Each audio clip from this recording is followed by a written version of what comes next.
As a health scientist studying neurology, I've had the opportunity to see diseases that have no treatment and that are particularly horrific for the patients who are affected by them.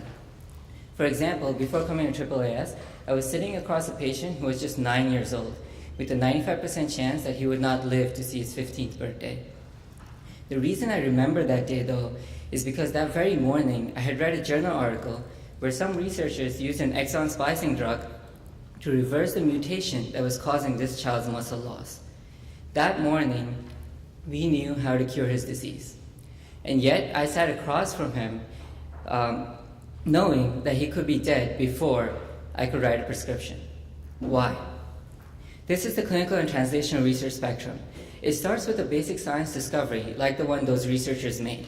Then there's animal testing, human testing, clinical trials, guidelines, implementation, all the while until we get to improve global health. And all of this is very important. It's the reason why we have one of the best safety profiles in the world. But it does come at a cost. For every one FDA-approved drug, there are on average 10,000 compounds that don't make it through its pipeline. And all those failures make the cost of that one drug to go to about $2 billion.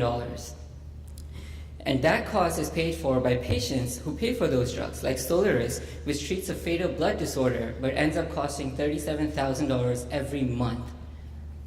Even more importantly, this inefficient pipeline takes 14 years. 14 years of having patients like mine suffer despite having a possible treatment. So what do you do?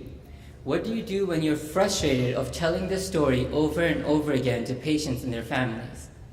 Well, you come to the one place that can possibly make a difference, the National Institute of Health. I came to the NIH not to do research. I had already spent years trying to push one treatment for one disease through one stage of the pipeline. I wanted to work on the pipeline. I wanted to make the whole process more efficient so that we could get more treatments to more people more quickly.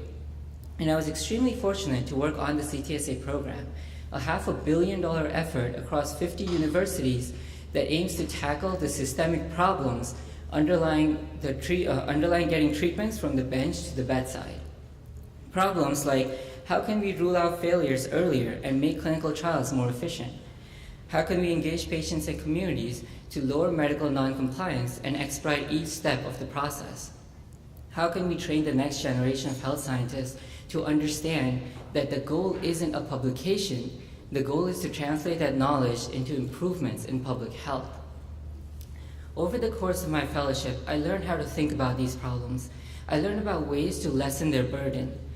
I learned what was possible, and that really opened up my world. So I'd just like to say thank you to AAAS, thanks to the NIH and all of the other people that I've met throughout this year. Thank you for believing in me. Thank you for teaching me how to draft, defend, and implement legislation that advances biomedical research and its health benefits. Because in my opinion, no one should have to wait 14 years or spend $37,000 every month to receive a life-saving treatment. Thank you.